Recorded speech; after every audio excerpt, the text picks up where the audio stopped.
When solving an equation with a radical in it, the number one priority is to eliminate the radical from one side of the equation or the other by applying its opposite operation. In this video, we'll take a look at how to solve the equation x plus 6 is equal to the square root of x plus 12, and what lessons we can learn from the process of unwrapping the variable x and discovering its value. Firstly, in order to remove a square root, so that's a radical with a hidden here index of 2. There's a secret 2 right there. In order to remove a square root, what we really need to do is the inverse of that operation. The inverse of a square root, by definition of square root, is to take that quantity and square it, multiply it by itself. So if I do that to the right-hand side of this equation, the square root on the right-hand side will be canceled. But of course, whatever we do to one side of an equation, we must also do to the other. So as soon as one side of our equation is completely underneath the square root, as it is here on the right-hand side, we can remove that square root by squaring both sides of the equation. When you do that, take care to first surround each side of the equation with a set of parentheses, so that what's getting squared is the entirety of the left side and the entirety of the right side of the equation. From here, the square on the right-hand side is going to cancel out with the square root, and we'll be left with a type of equation which we already know how to solve, and then we'll just go through the process of solving it. So first and foremost, use the square on the right-hand side to cancel out the square root that appeared on the right-hand side, leaving me with just x plus 12, with nothing surrounding it, on the right-hand side. On the left-hand side, we still have the quantity x plus 6 squared.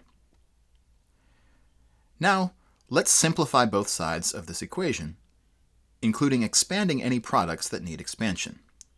For instance, x plus 6, the quantity squared, needs to be rewritten as the quantity x plus 6 times the quantity x plus 6, using a trick we learned earlier in the course, and then multiplying that out using the distributive property, or FOIL if you like, to obtain x squared plus 6x plus 6x, which is plus 12x, plus 36.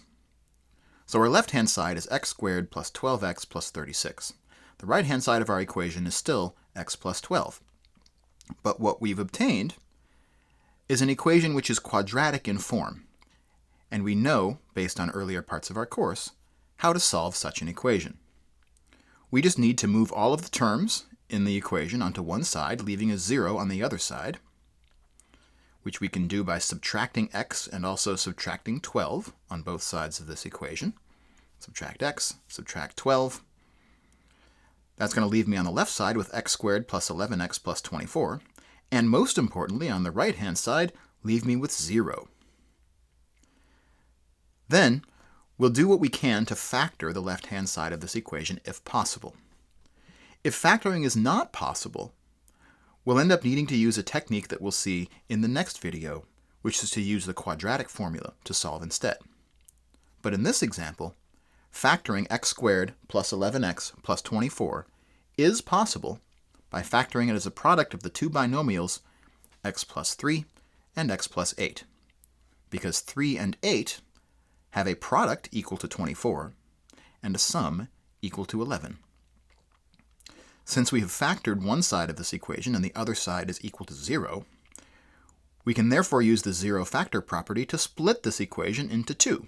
X plus 3 is equal to 0 and x plus 8 is equal to 0, and solving each one of those equations by subtracting 3 and 8 respectively, and obtaining two solutions, x equals negative 3 and x equals negative 8. So most importantly so far, we've removed the square root from our equation by squaring both sides of the equation, doing so very carefully to make sure that we square the quantity x plus 6 in an appropriate fashion. After that step is concluded, we have a quadratic equation, and we know how to solve quadratic equations. Subtract all the terms to one side to get 0 on the other, and then try to factor and split apart the equation, which we successfully did here.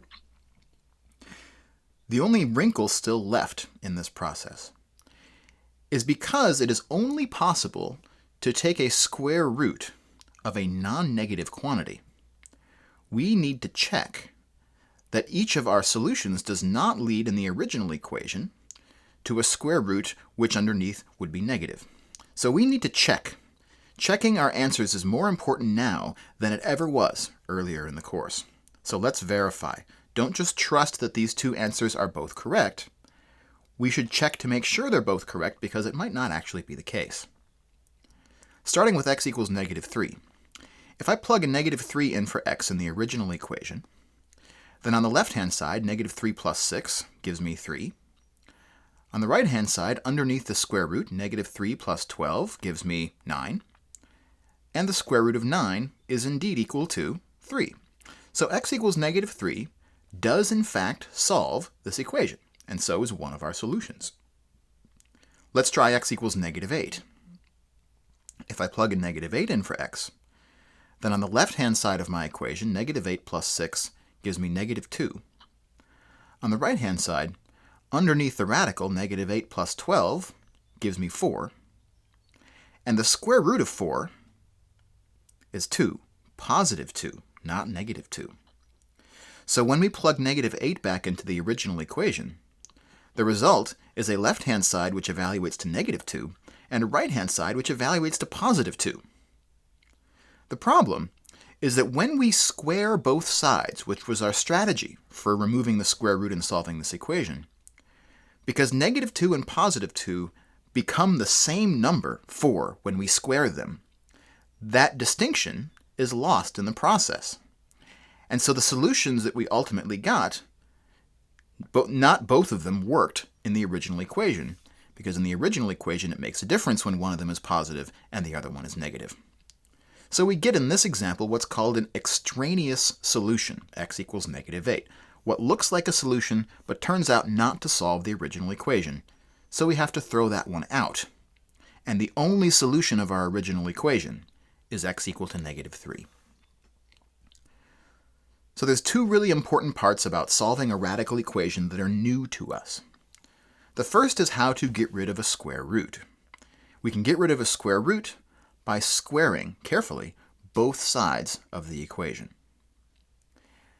That new step begins at the beginning, but once it's complete, we end up with an equation that we already know how to solve. That's either going to be a linear equation or it's going to be a quadratic equation, and we have some tools for solving those kinds of equations. The other important new step comes at the very end.